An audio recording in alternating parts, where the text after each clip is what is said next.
जंगल में इलेक्शंस। रत्नगिर पहाड़ों के समीप ही एक सुंदर सा जंगल था।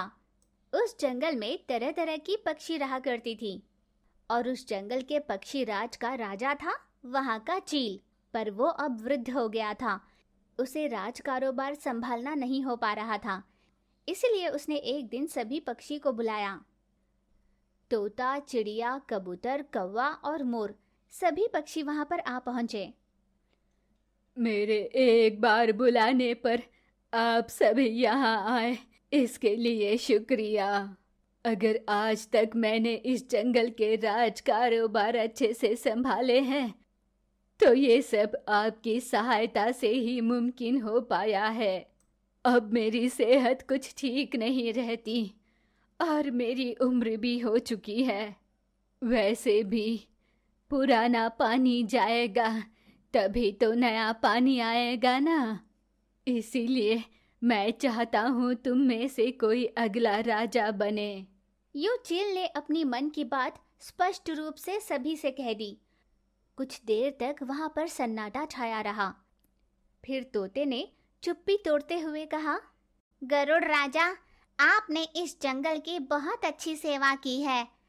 आप जैसा महान राजा फिर से कोई न हो पाएगा। आप अनुभवी हैं, इसलिए आप ही इस जंगल का अगला राजा चुने। अच्छा, तो अब ये फैसला भी मुझी पर छोड़ोगे? खैर, चिड़ा इस जंगल में पिछले कई बरसों से रह रहा है। इस जंगल की प्रगति में चिड़े का भी बहुत बड़ा हाथ है और सभी पक्षियों से उसका रिश्ता भी अच्छा है। मैं सोच रहा हूँ कि अगला राजा उसे बनाया जाए। आपका क्या कहना है? यूं बूढ़े चील ने संजीदगी से कहा। चिड़े की अच्छाई, उसके न्यायप्रिय लक्षण सभी को पहले से ही पता थी। इसीलिए चील के इस फैसले पर सभी ने अपनी मंजूरी दे दी। पर अचानक उस भीड़ में से किसी की आवाज आई कि ऐसा नहीं हो सकता। चील के साथ सभी पक्षी ने पीछे मुड़कर देखा तो वहां से एक कुल्हाड़ी चलती हुई दिखाई दी। सभी पक्षी उसे देखकर आश्चर्यचकित हो गए। कुल्हाड़ी ने उनके पास आकर कहा, नमस्कार, मैं आपकी बहुत इज्जत करता हूँ महाराज, पर इस तरह चिड़े को राजा बनाना मुझे कुछ सही नहीं लगता। मैं भी राजा बनने का हकदार हूँ। मैं भी अच्छी सेवा करूँगा। आप कभी किसी को मौका दोगे तभी तो आप उसकी काबिलियत को समझोगे। यूं उसने साफ साफ बिना डरे कह दिया। चील की समझ में नहीं आया कि वो क्या कहे। वो निशब्द रह गया। पर बाकी सभी पक्षी जोर जोर से चिल्लाने लगी कि ऐसे कैसे हो सकता है। चील ने उन सभी को शांत करते हुए कहा, शांत हो जाओ, सभी थोड़ा शांत हो जाओ। कुल्हाड़ी ने जो कहा उसमें कुछ गलत भी तो नहीं है। इसीलिए जंगल में अब चुनाव होगा। चील की बात सुन सभी चौंक उठे। आप अगर इस जंगल के अगले राजा बनोगे तो जंगल के हित में क्या क्या करोगे, इसका प्रचार तुम अगले 2 दिन में कर लेना।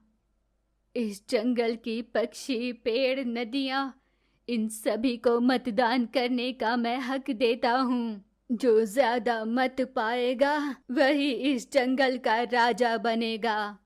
सभी पक्षी को यह फैसला सही लगा। फिर चिड़ा और कुल्हाड़ी अपनी अपनी ओर से प्रचार करने के लिए निकल पड़े। भाइयों बहनों, आप सभी मुझे बचपन से जानते हो ना। कृपा कर मुझे ही वोट देना। मैं वादा करता हूँ आप सबकी अच्छी बढ़ोतरी के लिए मैं आपको हर रोज खाद दिया करूँगा। यूं चिड़े ने जाकर आम, अमरूद सभी पेड़ों से जाकर अपने लिए वोट मांगे।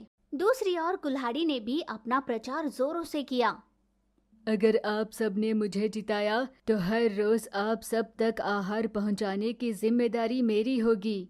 आप हमेशा सेहतमंद रहो, इसलिए मैं मुफ्त में आपको दवाइयाँ भी दूंगा। इतना ही नहीं, महीने भर का पूरा अनाज भी आपको दे दिया करूँगा। यूं कुल्हाड़ी ने भी प्रचार करना शुरू किया। जंगल में रहने वाले सभी को ये लगता था कि भला कुल्हाड़ी को कौन अपना मत देगा। जीतेगा तो चिड़ा ही। फिर आया चुनाव का दिन। चुनाव का सारा कार्यक्रम बिना शोरगुल के आराम से हो गया। चुनाव के उन दोनों बक्सों को लेकर सभी पक्षी चील के पास पहुँचे। महाराज, हमने सोचा कि हम आपके समक्ष ही मतदान की गिनती करेंगे। अच्छा, शुरू कीजिए। वोट्स की गिनती शुरू हो गई। चिड़े और कुल्हाड़ी की धड़कनें तेज होने लगी। गिनती पर ही उनकी नजरें टिकी हुई थी।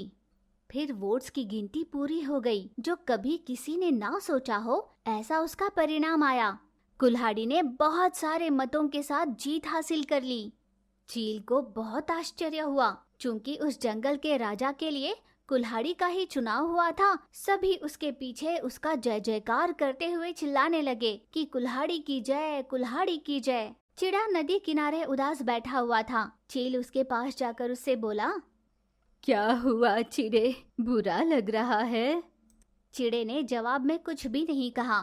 जब बात चुनाव पर आती है तो किसी एक को जीतना तो दूसरे को हारना ही पड़ता है। जीत और हार तो इसमें सहज है। इन सब का सामना करते हुए हमें आगे बढ़ना होता है। यूं चील ने चिड़े से सांत्वना के 2 शब्द कहे और वहां से वो पेड़ों के पास चला गया। दोस्तों, एक बात मेरी समझ में नहीं आई। तुम सभी ये अच्छे से जानते हो कि कुल्हाड़ी तुम्हें काट देती है, फिर भी तुमने उसे जितवा दिया। चील के इस प्रश्न का उत्तर देते हुए आम के पेड़ ने कहा, चील महाराज, आपका कहा वचन बिल्कुल सत्य है, पर एक बात ना भूले, उस कुल्हाड़ी के पीछे लगी लकड़ी हमारे ही कुल से होती है। अब आप ही बताएं, हम अपने ही कुल से दूरियां कैसे बनाएं? पेड़ की कही बात से चील चौंक गया। वो वहां से निकलकर पक्षियों के पास चला गया। चिड़े के साथ तुम सभी की दोस्ती तो कितनी अच्छी थी, और तुम सब भी यही चाहते थे कि चिड़ा ही इस जंगल का राजा बने। फिर तुमने कुल्हाड़ी को अपना मत क्यों दिया? हाँ महाराज, आपका कहा बिल्कुल सही है, पर कुल्हाड़ी ने ऐसी कई योजनाएं बनाई हैं जिसमें हमें बहुत सारी चीजें मुफ्त में मिलने वाली है।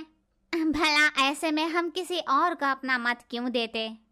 यूं जब तोते ने कहा तो उसका जवाब सुनकर चील का तो सर ही चकरा गया। चील बहुत दुखी मन से वहां से उड़ता हुआ वापस लौटा। मुफ्त में पाने की लालसा और अपने ही कुल को आगे रखने की सोच मुझे लगा मनुष्यों में ही होगी, पर अब जंगल के भी यही हाल हो गए हैं। ऐसे माहौल में मैं एक पल भी नहीं रह सकता। ये सोचकर चील ने उस जंगल को हमेशा के लिए छोड़ दिया।